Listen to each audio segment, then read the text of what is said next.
Bienvenidos a Derecho a tu Alcance. Soy Cristina Coronado y a partir de este momento y durante la siguiente hora estaré contigo discutiendo cada uno de esos temas jurídicos, aclarando esas dudas que muy gentilmente nos has enviado semana a semana acá a nuestro espacio.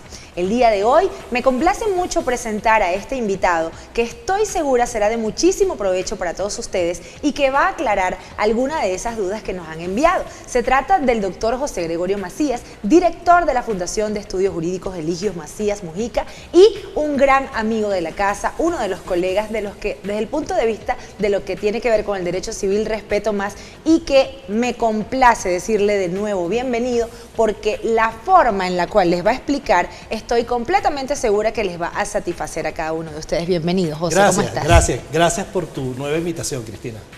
Fíjense que el día de hoy vamos a conversar sobre el arrendamiento comercial.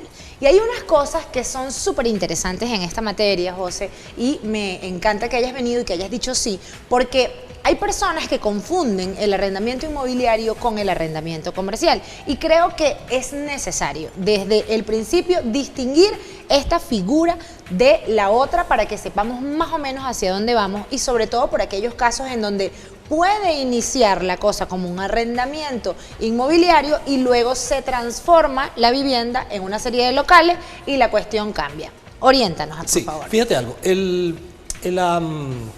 tema de la regulación arrendaticia necesita evaluar en retrospectiva una fenomenología jurídica que ha tenido muchísima incidencia. En el tema de regulación de vivienda ha habido, por supuesto, avances y tropiezos, ¿no? en este proceso. Sin embargo, ha adquirido el tema arrendaticio en materia de vivienda un perfil propio y autónomo que descarta por completo cualquier otra dinámica distinta a la utilización de un inmueble para habitación o vivienda. ¿Qué ocurre aquí?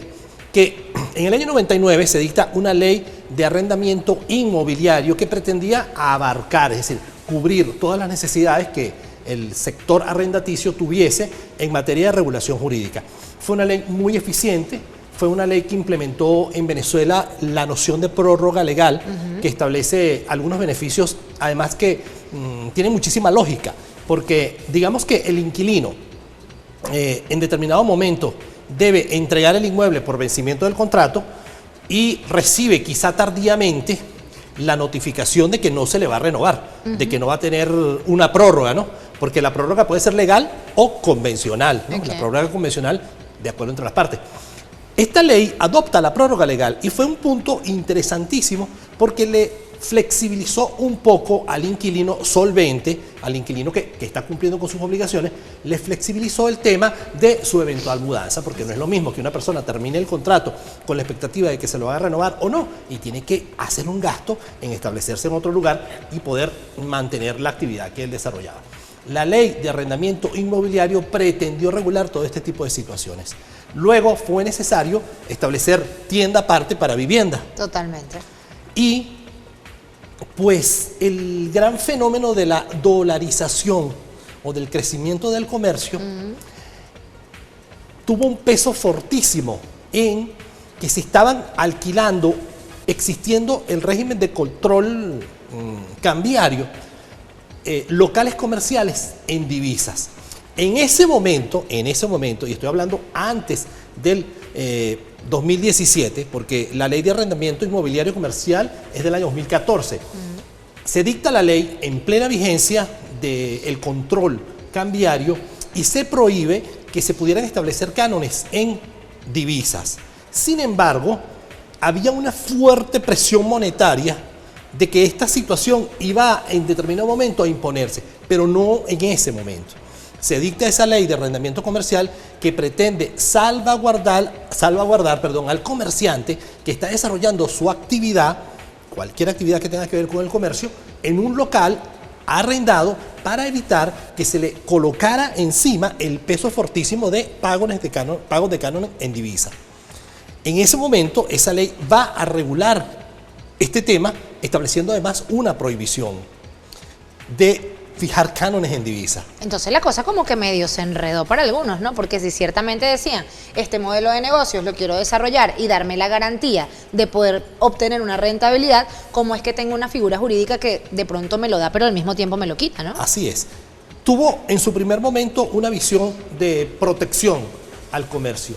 Luego, un punto que dejé en el aire, que la ley de arrendamiento inmobiliario que siguió rigiendo no abarcó ya locales comerciales, porque la ley de arrendamiento inmobiliario comercial la desaplicó solo para locales comerciales. Pero, por ejemplo, consultorios, oficinas, depósitos no de uso comercial siguieron siendo regulados por esa ley. Paradójicamente, la ley de arrendamiento comercial es la que ha tenido mayor protagonismo. De hecho, cumple 10 años de vigencia este año. Enfrenta un primer, digamos, elemento de transformación. Todos recordamos que la Asamblea Nacional Constituyente, que no dictó la Constitución, pero dictó algunas normas regulatorias, entre ellas la derogatoria general del régimen cambiario. Cuando esta ley hace esta derogatoria absoluta, el Banco Central de Venezuela comienza a poner atención a la regulación del intercambio, pago o recepción de transacciones en divisas. Recordemos que antes era absolutamente impensable que un banco venezolano abriera a una persona natural una cuenta en divisas. Totalmente. Era penado, además, la posesión de divisas por encima de las autorizadas por los organismos de control cambiario. Pues en el 2017 esto desaparece. Se deroga la normativa, la aplicación penal, se deroga inclusive el temario civil y mercantil y deja abierta la posibilidad de transacciones en divisas, con algunos matices que el mismo Banco Central de Venezuela estableció en el artículo 128 de la ley que lo regula y en el famoso convenio cambiario número 1 del Banco Central de Venezuela. Tenemos entonces dos instrumentos jurídicos que tienden a pretender regular todo lo que tiene que ver con ese derecho que usted tiene como propietario de un inmueble o como propietario de un local comercial de alquilarlo. Y tenemos dos instrumentos que evidentemente entonces vienen a darnos todas las formas, todos esos mecanismos mediante los cuales nos vamos a regir. Justamente hablaremos al regreso acerca de cuáles bienes se pueden considerar bienes que sean objeto de arrendamiento inmobiliario y cuáles pueden ser considerados de arrendamiento comercial, porque es que a veces está justamente esa figura de que en la misma vivienda, en la parte de abajo hay unos locales y entonces cómo va todo eso allí para cada uno de ustedes y sobre todo para que vayamos entendiendo de qué va esto acá en Derecho a tu Alcance. No te vayas, ya volvemos.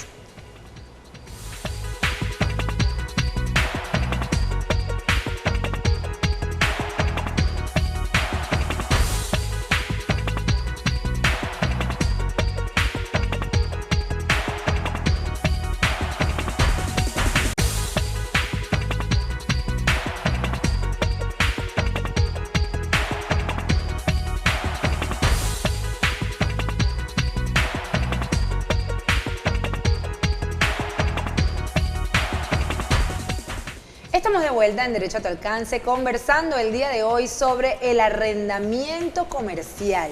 ¿Qué tiene que ver esto con el tema de nuestras transacciones?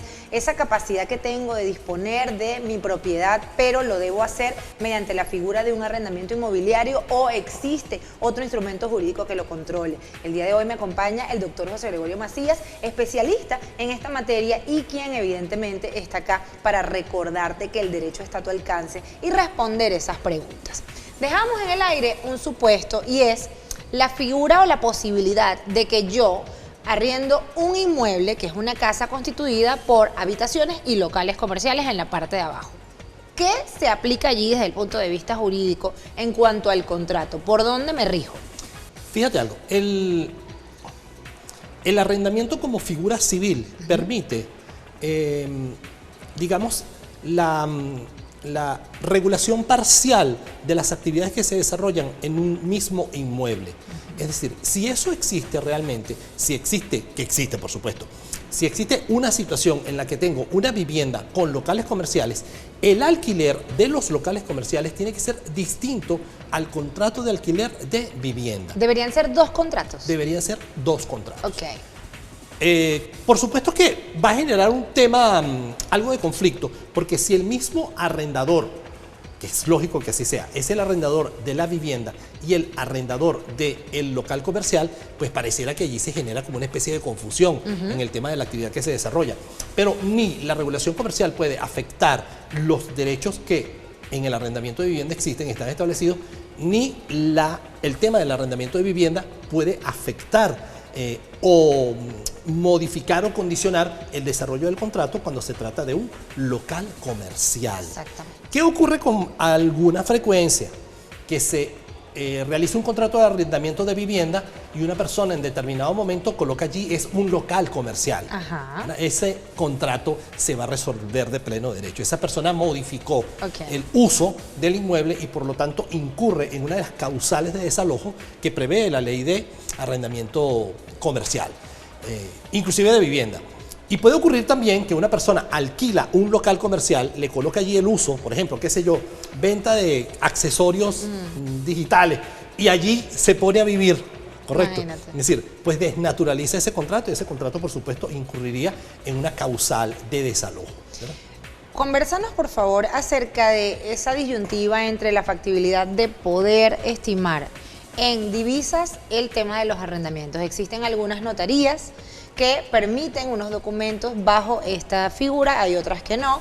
¿Cuál es el criterio, sobre todo para aquellas personas que quieren llevar a cabo lo que yo denomino siempre una mala praxis, del documento, el documento privado? Claro.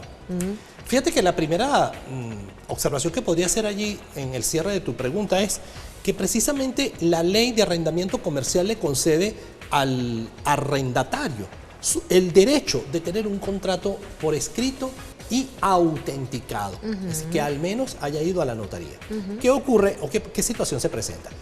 Que este inquilino, de buena fe, le dice al propietario, mira, yo necesito el contrato de arrendamiento autenticado, es decir, yo necesito que mi contrato sea por notaría. ¿Por qué? Porque necesito tramitar la patente de industria y comercio, porque necesito cumplir con algunos requisitos aquí. Lleva el contrato a la notaría. Fijan un canon de arrendamiento, por decir algo, $300 a la tasa BCB. Y en la notaría, eventualmente le dice, mire, no puede fijar el canon de arrendamiento en divisas. Sí. Se tranca allí, por supuesto, el trámite. Modifican el contrato y lo hacen en bolívares para poder obtener la autenticación. Pero la realidad es que el contrato de arrendamiento es en divisas, porque el pago es en divisas, y si no paga en divisas, o por lo menos no paga el monto establecido en divisas, pues el propietario dice, mire, entrégueme el local porque usted no está cumpliendo con las condiciones. Usualmente, ante ese tipo de situaciones, hacen otro contrato, que es un contrato de carácter privado, y eso ocurre como en el matrimonio. Si se entienden bien no pasa nada, pero si empiezan a tener problemas, ¿cuál es el contrato que va a regir a la hora de que ellos vayan a juicio y se vayan a demandar o tengan que atender este tipo de situaciones? Entonces la gran pregunta es, ¿por qué algunas oficinas aceptan el canon en divisas y por qué otras no? Y no voy a, digamos, a inclinar la balanza a ninguna de los dos criterios. Es que no existe un criterio lo suficientemente claro en este tema. Yo pienso, y esto es una opinión personal, que si tenemos una ley derogatoria del régimen cambiario y tenemos una apertura regulatoria también en el ente monetario de principal control e importancia nacional, que es el Banco Central de Venezuela, no solamente en la ley del Banco Central de Venezuela, sino también en los actos administrativos que ellos han emitido para regular este tipo de situaciones, como el convenio cambiario número 1. Yo pienso que esa actividad está tácitamente autorizada. Total. ¿Cuál sería la limitante? La limitante sería que no existe, digamos, una reforma a esa ley que elimine la prohibición que establece la misma ley. Que es una prohibición que, en mi opinión, también está derogada por la ley constitucional que deroga el régimen cambiario. Y todo lo que es la exposición de motivos de esa ley habla precisamente del impulso que debe recibir el comercio a través del uso de las divisas. Yo decía en una conferencia en la que tú estuviste, nos acompañaste, que el tema del pago en divisas lo podemos ver con muchísima facilidad en cualquier semáforo de Venezuela. Porque si yo llego al semáforo y se me olvidó el cargador de mi celular y le pregunto a alguno de los muchachos, mira, ¿en cuánto vende usted ese cargador? Él me va a decir en $5. Totalmente. ¿Cierto? Él me va a decir 5, es más, no me va a decir 5 euros, ni 5 petros, él me va a decir $5. Y yo le decía, bueno, pero ¿por qué usted vende en dólares? No, si quiere me los paga en bolívares. ¿A qué tasa? ¿A qué tasa? Bueno, entonces, bueno, pongamos que es muy legalista y me dice, a la tasa BCB. ¿Le puedo pagar en bolívares en efectivo? Sí. ¿Le puedo pagar con un billete de $5? Sí. ¿Le puedo hacer un pago móvil? Sí. Esa es la realidad venezolana. Y eso es la realidad monetaria también en teoría, porque cuando fijo el canon de arrendamiento o fijo un precio con una referencia en divisas, estoy estableciendo una moneda que la legislación y la jurisprudencia denominan moneda de cuenta. Y se llama moneda de cuenta porque con esa moneda es que voy a sacar la cuenta para pagar eventualmente en bolívares. Y qué interesante que nos demos cuenta justamente del hecho de que las mismas leyes nos permiten utilizar mecanismos que sean conducentes a que la manifestación de nuestra voluntad sea respetada. Recordemos que al fin y al cabo todo contrato no es más que una manifestación de voluntades y que las leyes, que en este caso pueden regularlos, lo que hacen es como una especie de control, como un cinturoncito alrededor de esas voluntades como para que la cosa no se nos vaya de las manos. Pero el punto acá, y resulta súper interesante, José, que me gustaría que lo hablásemos, está cuando las personas desvirtúan la naturaleza de lo que se originó. Es decir, cuando comenzamos con una figura en donde se habló de un fin específico y luego se cambió, o cuando se estableció que se iba a entregar el dinero, por ejemplo, en dólares y luego la persona de pronto dice que ya no, que ahora lo quiere hacer en bolívares. ¿Qué ocurre allí en cuanto a eso? Quienes sintonizan el programa siempre me dicen, porque en un contrato la palabra es ley. Eso tiene sus límites también, ¿no? Porque evidentemente hay cosas que tienen que estar reguladas. ¿Qué podemos orientar a esta audiencia que está por allí escuchando y que de pronto teme acerca de esos cambios abruptos que hubo? Siempre en Venezuela, por lo menos en la Venezuela actual, la efectividad del pago cuando se utiliza una moneda de cuenta o se establece el cumplimiento de obligación en divisas va a generar dudas que inclusive yo tengo. Por ejemplo, si la obligación, el Banco Central de Venezuela autoriza que si yo pacto el cumplimiento de una obligación estrictamente en divisas, no estoy utilizando moneda de cuenta, estoy utilizándola solamente como moneda de pago y que la única forma de liberarme del pago de esa obligación de cumplir es pagar en divisas. Ahora bien, sectores particulares como el tema del arrendamiento, pienso, deben permitir una flexibilidad. Es decir, puedo utilizar la moneda de cuenta y decir, establecimos el canon en $300, pero al momento del pago no podría restringir al inquilino a que el pago sea forzosamente en divisas. Es decir, que podría el inquilino pagar al equivalente de moneda de cuenta, calculado por supuesto a la tasa del Banco Central de Venezuela. A mí me parece que en ese contexto el pago es eficiente. Exacto. Claro, esto inclina un poco la balanza. ¿Por qué? Porque el diferencial de cálculo de la moneda de cuenta, si el propietario lo recibe en divisas, es algunos porcentajes distinto a que si lo recibiera en bolívares a la tasa BCB.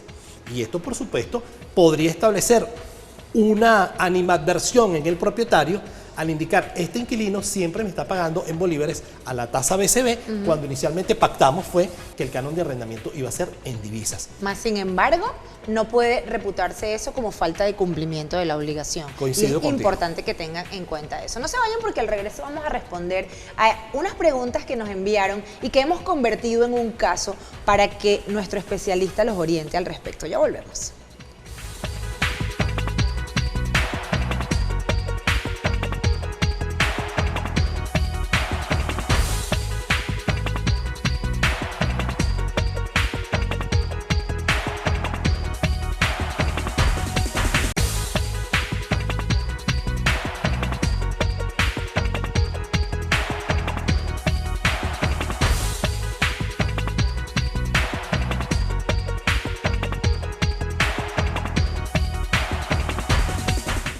Estamos de vuelta en Derecho a tu Alcance, conversando el día de hoy con el doctor José Gregorio Macías acerca del arrendamiento comercial. Entre las preguntas que ustedes nos mandaron, hicimos más o menos una especie de caso que armamos especialmente para nuestro invitado. Y esto va más o menos así. Se trata de una persona que alquiló un local comercial en un centro comercial y para el alquiler, propiamente dicho, le indicaron ciertas condiciones verbales que implicaban un horario, la dotación de una planta y una serie de características que implicaban el uso cómodo del local. Sin embargo, no se suscribió el contrato por razones desconocidas para el arrendatario. En este sentido, según nos indican, constantemente la persona pedía su contrato escrito precisamente para tramitar la permisología y todo esto, y pasaron 10 meses durante los cuales no se suscribió el contrato. Llegado el mes 10, la persona ya, no en el mismo ánimo, comienza a exigir su contrato y se lo dan, pero cuando se lo dan, le dan unas condiciones diferentes a las verbales. En este sentido, evidentemente la persona comienza a insolventarse con el pago y a decir, esto no fue lo que se me dijo, aquí me están cambiando las condiciones y la estructura de la actividad comercial para la cual yo estoy aquí instalándome se me va a desvirtuar porque con estas condiciones nuevas que se me dan no puedo continuar. ¿Qué se hace en un caso como esto? ¿Qué se le puede recomendar a estas personas que evidentemente preguntan por su prórroga legal, preguntan por la factibilidad o no de demandar ante este cambio abrupto de circunstancias y sobre todo por esa dualidad que hubo acá de comenzar algo verbal, recibir pagos, materializar en todo evento entonces el contrato y luego hacer el cambio con estas circunstancias? Fíjate, la primera observación es que muchísimas personas piensan que no firmar un contrato es que el contrato no existe y no es así. Si no firmó el contrato, si no tiene un contrato por escrito, pero tiene la posesión del inmueble, está pagando un canon, se encuentra allí como inquilino, existe un contrato. Lo que pasa es que el contrato es verbal. Ese mal manejo realmente, por lo menos hasta un punto del relato que me hiciste, ese mal manejo perjudica mucho al arrendador. Porque ese contrato verbal en el que él está recibiendo cánones realmente nace como un contrato a tiempo indeterminado, que es lo que los arrendadores evitan y huyen del contrato a tiempo indeterminado. Ahora bien, el inquilino piensa eventualmente que si no se le cumplen todas las condiciones que inicialmente le fueron pactadas, él tiene derecho a no pagar el canon de arrendamiento. Y pudiera, con algunos bemoles, quizás ser cierto, pero casi siempre la suspensión de 2 pagos del canon de arrendamiento coloca en una posición de insolvencia al inquilino, sea que el contrato sea por escrito, sea verbal, sea a tiempo determinado o a tiempo indeterminado. Mi principal consejo como abogado para los inquilinos es, si van a pelear, pague su canon. Es decir, no se coloque en una posición de debilidad, de indefensión dentro de la relación, si la relación va a dar problemas, porque los problemas pueden solucionarse, pero la cesación de pago, que es la principal obligación del inquilino, no debería estar sobre la mesa a la hora de una negociación o de una reclamación, ¿cierto? Totalmente. Entonces, allí pasó eso. ¿Qué ocurre también? Existen condiciones que le ofrecieron al iniciar y en un centro comercial. Esto tiene unos matices que pudieran generar algunas posibilidades probatorias. La ley ordena de alguna manera que en los centros comerciales o en los sitios donde existe un condominio se cree un comité paritario de administración de condominio. Ese comité está integrado por arrendadores y arrendatarios. Ellos participan allí, eligen como una especie de junta directiva, establecen algunas reglamentaciones generales que son obligatorias para los contratos. Esta persona bien podría tratar de averiguar si eso existe. Si eso existe, allí probablemente va a conseguir cuáles son las condiciones generales que se aplican a los demás locales comerciales que tienden a ser homogéneas y que a él deberían aplicársele. Si hay una modificación demostrable, por supuesto, de las condiciones iniciales del contrato, el arrendador está modificando el planteamiento del negocio inicial y con ello está perjudicando al inquilino. Ahora bien, si él permanece pagando su canon y tiene un contrato a tiempo indeterminado, no tiene prórroga legal, pero tiene una pequeña ventaja, que es que no tiene un contrato a tiempo determinado, es decir, que no tiene una fecha de finalización del contrato y que mientras él cumpla con sus obligaciones, difícilmente van a poder desalojarlo. Ahora, justamente una de las cosas que me llamaba la atención de esta pregunta era el hecho de que mutó la naturaleza de verbal a escrito. Ciertamente, en algún punto esta persona dijo, bueno, ya basta de que vayan tantos meses sin tener el contrato e incluso hasta de buena fe le exigió al arrendador que le firmase su contrato, con lo cual el otro se quitó el problema de ya no tenerlo a tiempo indeterminado. Claro, solucionó. Justamente, le solucionó el problema al otro. Esta duda va hacia la licitud de llevar a cabo esto. ¿Puede un contrato nacer verbalmente y luego transformarse a un contrato escrito? Sí, es perfectamente válido. Solo que pongamos que el contrato que le presentaron por escrito es un contrato de 1 año y que tiene su punto de partida el momento de la firma, ¿no? Y habían 9 meses, 11 meses previos. Sí. Esos meses previos tienen que sumarse a los efectos de calcular la prórroga legal del local comercial. Porque si vencido el contrato le solicitan la devolución del inmueble, tiene derecho a prórroga legal. La prórroga legal funciona así. Si el contrato es de 1 año, tiene una prórroga legal de 6 meses. Si es de 1 año a 5 años, tiene una prórroga legal de 2 años, más de 1 año a 5 años. Si es de más de 5 años a 10 años, la prórroga legal es de 3 años. Siendo 3 años el tiempo máximo, el tiempo máximo legal. de prórroga legal, a partir de los 10 años. Ahora bien, ¿cuándo se pierde el derecho a la prórroga legal? En el estado de insolvencia, es decir, si el inquilino modificó el uso, deterioró el inmueble, cambió, por supuesto, el esquema de zonificación comercial que existe en el tema municipal, el uso de la patente o la insolvencia, por supuesto, inclusive el incumplimiento del condominio, porque hay personas que dicen, no, yo estoy al día, lo que no he pagado es el condominio. No, si dejó de pagar el condominio, usted no está al día, está insolvente.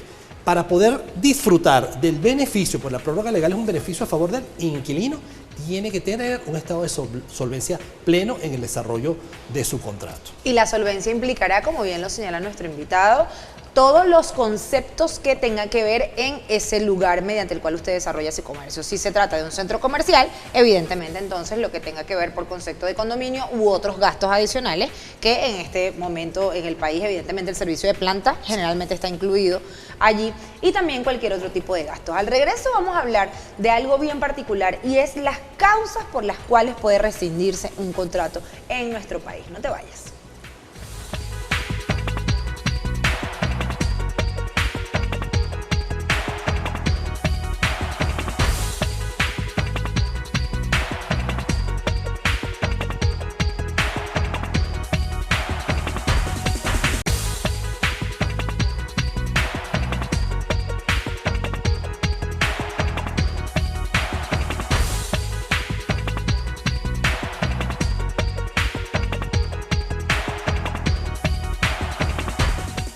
Estamos de vuelta en Derecho a tu Alcance, ya en la parte final de este programa especial del día de hoy que dedicamos a lo que tiene que ver con los arrendamientos comerciales. Nuestro invitado, como ustedes han visto, una persona que está llena de conocimientos en la materia y que no vamos a dejar que se vaya sin que antes nos diga por qué razón se termina un contrato, qué puede ocurrir para que el contrato culmine. Una de las cosas que siempre pregunta la audiencia es todo lo que tiene que ver con el tema del pago del depósito y ese famoso depósito que entonces se va computando a los meses finales, pero que es algo que para ellos es tácito y que consideramos que es importante que sepan que debe estar expreso. Comencemos por allí en cuanto a esa finalización de la relación arrendaticia. ¿Qué ocurre con ese famoso depósito?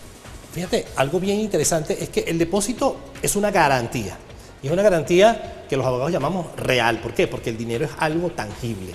¿Qué ocurre con el depósito? Es muy complejo el punto, porque en la ley de arrendamiento inmobiliario comercial se permite que el depósito genere una cobertura de la garantía de máximo 3 cánones de arrendamiento.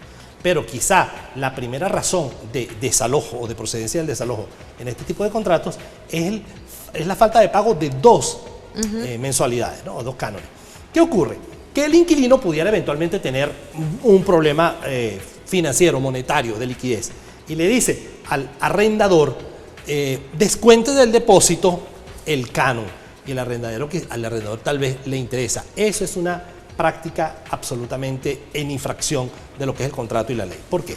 Porque el depósito está establecido para garantizar el cumplimiento de obligaciones en el momento de la extinción del contrato. Las obligaciones que en ese momento se puedan identificar, los incumplimientos que haya generado el inquilino. No puede ser de más de 3 meses. La otra garantía que permite la ley es la fianza, pero no pueden coexistir. El depósito presenta hoy día un gran problema, que es el siguiente. Si el arrendador exige el depósito en bolívares, 3 meses de canon de arrendamiento en bolívares, cuando lo va a devolver al año, a los 2 años o a los 3 años, va a terminar siendo, precisamente por el nivel inflacionario que lleva pues, la moneda venezolana, va a ser ínfimo. Por lo tanto, ni va a servir para cubrir eventuales incumplimientos, ni va a ser tampoco, si el inquilino fue cumplido permanentemente, ni va a ser tampoco una restitución monetaria de lo que en su momento significó su erogación. Proporcional. Ahora bien, ¿es válido que el arrendador solicite que el depósito sea en bolívares y que los cánones sean en divisas? Pues fíjate lo siguiente, la prohibición de la ley, la prohibición, entre comillas, ¿no? La prohibición de la ley es a que el canon se establezca en divisas, no el depósito. Ok. No el depósito. El depósito, como no lo prohíbe, en derecho solemos decir, lo que no está prohibido está permitido. Sin embargo, el depósito que recibe el arrendador en divisas debería depositarlo en una cuenta a nombre de él, pero que sea exclusivamente para el resguardo de ese depósito. Y esa cuenta entonces eventualmente me puede generar intereses. Sí, bueno, pero es que las cuentas en divisas en Venezuela no generan intereses, ¿no? Si fuese en otro país, imagínate. Generaría los intereses que son de él, porque ¿de quién es el depósito realmente? El depósito es del inquilino. Exacto. Hasta tanto no se sigue un procedimiento de establecimiento y reclamación de su incumplimiento y se ejecute eso sobre la garantía, el depósito es del inquilino. Y si el depósito genera intereses, los intereses serían del inquilino. Yo aconsejo que en los contratos de arrendamiento, si el depósito se va a entregar en divisas, se establezca expresamente que ese depósito no va a generar intereses, independientemente de que se deposite o no en una cuenta bancaria. Porque la generación de intereses en una cuenta bancaria venezolana no es posible. De manera que la exoneración, es decir, quitar esa obligación al arrendador sería muy inteligente, además lógico y práctico. Ahora, si pasa lo contrario, si pasa el tema de que supongamos que la persona que está interesadísima en ese inmueble, en ese local comercial, entrega la cantidad de dinero por concepto de depósito, por concepto de mes adelantado y los gastos administrativos que al final terminan siendo en total como unos 5 meses y todo lo hace en divisas y posteriormente entonces comienzan a cobrar los alquileres, evidentemente los cánones en divisas. Cuando termina la relación arrendaticia, la persona le devuelve en bolívares a lo que estaba para esa fecha. ¿Eso es legal? No, no es legal. Okay. Y debe pactarse en el contrato, porque a pesar de las regulaciones de orden público que tiene la ley, la principal fuente del contrato de arrendamiento es el acuerdo entre las partes. Por ello, la importancia de un abogado que maneje bien el tema. Porque el establecimiento del depósito, al ser en divisas, debe indicar en su cláusula la no generación de intereses de esa cantidad y la restitución en la misma moneda en la que se estableció. ¿Cuándo se devuelve ese depósito? A la finalización del contrato, cuando ya el inquilino y el propietario han hecho su finiquito. El finiquito es tan importante como el mismo contrato, porque en el finiquito vamos a dar por canceladas las obligaciones que se hayan generado. Se debe hacer, por supuesto, en el momento en que se redacte el contrato, un inventario de todo el mobiliario, de todo ese tipo de situaciones, y en el finiquito identificar que todo se encuentra en perfecto orden. Obviamente, todo inmueble, todo objeto tiene un desgaste de uso que es distinto al deterioro causado por negligencia, por falta de mantenimiento. Exactamente. Siempre va a haber un nivel de desgaste, pero en el finiquito se liberan esas obligaciones y allí el arrendador debe reintegrar al inquilino la totalidad del depósito. Perfecto. Si fue pactado por casualidad en bolívares, que puede pasar, si fue pactado en bolívares, eso debe ir a una cuenta, forzosamente una cuenta en bolívares y ser devuelto con los intereses que haya generado la cuenta. Intereses. Ahora bien, ¿por qué puede terminar forzosamente una relación arrendaticia desde el punto de vista comercial? O sea, más allá del transcurso del tiempo del contrato, más allá de la voluntad misma de que ya no continúe, ¿qué circunstancias diferentes pueden acaecer para que se interrumpa esta situación? Varias, entre ellas, bueno, la falta de pago, que sería la principal. Pero la modificación del uso es una de ellas. Yo recuerdo un caso muy particular y además casi chistoso, que un señor tenía un centro comercial del cual él era el propietario, bueno, su familia tenían como una empresa. Y ellos decidieron explotar ese local comercial pequeño, eran como decir 7 locales comerciales grandes, era como una especie de emporio de la computación. Okay. Entonces, uno de los locales fue para celulares, el otro era para computadoras, el otro era para juegos electrónicos, el otro era para no sé qué. Resulta que a uno de ellos no le dio ningún resultado, y él empezó allí a vender, tú me vas a creer, verduras. Caramba. Ajá. Ok, bueno, pero era su local comercial, ¿no? Él decía verduras. Él cambió. Entonces, los demás dijeron, mira, ¿cómo es posible? Y lo tenía además muy bonito, ¿no? Okay. No es que era una cosa loca. Le puso unas cuestiones, unos refrigeradores. Entonces, por supuesto, mire, señor, usted alquiló aquí para desarrollar una actividad relacionada con el tema informático. Bueno, pero es que la gente también come, que aquí viene gente y compra cambures, que aquí viene... Sí, pero eso fue una modificación del objeto y de las normas que existían, pues si es que existía el comité paritario. Entonces, él no le quedó otra opción que entregar, porque ya el cambio de uso, que es a lo que me refiero, el cambio de uso establecido en el contrato es una causal de desalojo casi inmediata. ¿Puede establecerse un cambio de uso acordado en medio del contrato como un adendum del mismo y autorizado por la otra parte? Perfectamente, eso lo permite la libre voluntad. Otro elemento que puede ser común en el caso de los desalojos es el subarrendamiento. El subarrendamiento. ¿Por qué? Porque el subarrendamiento coloca al inquilino en una relación de arrendamiento con otro sujeto que el propietario ni siquiera conoce, del cual no tiene ninguna información. Exacto. Y el subarrendamiento mete en el inmueble a otra persona a desarrollar una actividad distinta, ¿correcto? Y suele pasar, fíjate, una práctica bastante, no ilegal propiamente hablando, pero una práctica que perjudica muchísimo al propietario, que un inquilino alquila un local comercial grande, por decir, por $500, ¿no? $500. Y él consigue a quien alquilarle un espacio de ese local a otra persona por $300. Okay. Y consigue quien más alquilarle otro espacio por 200. Y ahí ya él paga el canon y si puede mete a otras personas, otros inquilinos. Y eso lo convierte en un bochinche. Eso es una causal de desalojo inmediata. Claro. Ojo, si la prohibición de subarrendamiento está indicada en el contrato. Y si no lo está, entonces se supone que usted autorizada. Porque el Código Civil permite el subarrendamiento. Exacto. Para que el subarrendamiento no se dé, tiene que estar prohibido en el contrato. Y de allí que es tan importante que usted revise entonces ese contrato. ¿Qué nos llevamos el día de hoy? La necesidad que todo arrendamiento comercial esté avalado por un contrato escrito, en aras, por favor, de verificar cuáles son esas circunstancias. Agradecemos muchísimo a esas personas que enviaron estas dudas. Esperamos que este hecho por el cual pasaron sea resuelto con buen término, y si no, aquí tienen al especialista para que haga lo propio. Y evidentemente que usted recuerde que cada una de esas condiciones tienen el fin de que usted haga su desarrollo comercial y que el propietario del inmueble pues también vea su beneficio económico por haber arrendado este objeto, este bien, pero que todo esté dentro del marco de la ley. Al fin y al cabo, lo importante acá es recordar que el derecho está a su alcance. La invitación es para la próxima semana para que continúen con nosotros disfrutando de cada una de nuestras emisiones y aprendiendo de todas estas preguntas que ustedes mismos nos han enviado y que nosotros gustosamente respondemos. Hasta luego.